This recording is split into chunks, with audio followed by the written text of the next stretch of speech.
गोविंद शिल्प घेऊन येत आहे एकूण 80 ट्विन बंगलोचा भव्य दिव्य पंढरपुरातील एकमेव प्रकल्प। आमच्या प्रकल्पाची वैशिष्ट्ये मनाला शांती देणारं महादेवाचं मंदिर, मुख्य रस्ता सुमारे 30 फुटांचा, अंतर्गत रस्ता सुमारे 20 फुटांचा, ग्रामपंचायत योजनेचा प्रत्येक बंगलोजला स्वतंत्र नळ, सांडपाण्याची सुरक्षित विल्हेवाट, सर्व टाइल्स ग्लॉसी आणि नामांकित कंपनीच्या, सर्व स्टेअर, खिडक्या, चौकटी सुपर ब्लॅक ग्रेनाइट, दोन्ही अटॅच बाथरूम पूर्णपणे टाइल्स, पंतप्रधान हर घर नल योजना पूर्णत्वाकडे, bathroom, basin, kitchen, CP fittings हे जगवार कंपनीचे, स्टील वर्क पूर्णपणे जिंदाल कंपनीचे, 1000 लिटर पाण्याची टाकी, 150 लिटर सोलर वॉटर हीटर सोबत वॉटर प्युरिफायर, प्रत्येक बंगलोजला स्वतंत्र पार्किंग, दर्शनीय भाग पूर्णपणे डॅटो टाइल्स, टाटा प्रवेश कंपनीचे आकर्षक भक्कम दरवाजा, फुटी उंचीचे सुरक्षित कंपाऊंड। मग विचार काय करताय? गोविंद शिल्प, पत्ता गट नंबर 95, हॉटेल अंगण शेजारी, टाकळी रोड, पंढरपूर।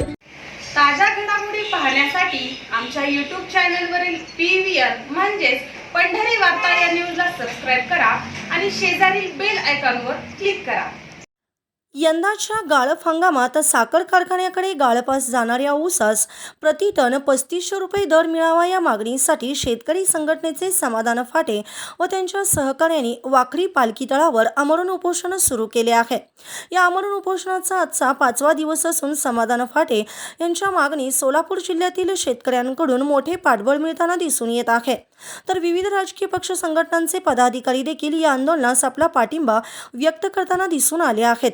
काल वाकरी येथे याच मागणीसाठी रास्ता रोको आंदोलन करण्यात आले होते।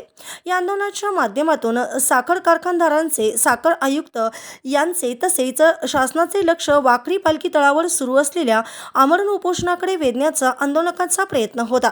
मात्र दिनांक 11 नोव्हेंबर रोजी वाकरी चौक येथे आयोजित करण्यात आलेल्या रास्ता रोको आंदोलनाबाबत पोलीस प्रशासनाकडून आपल्या मागण्यांसाठी सनदशीर मार्गाचा अवलंब करावा, रास्ता रोको आंदोलन करू नये अशा आशयाचे कलम 168 प्रमाणे लेखी नोटीस देखील आंदोलकांना देण्यात आली होती।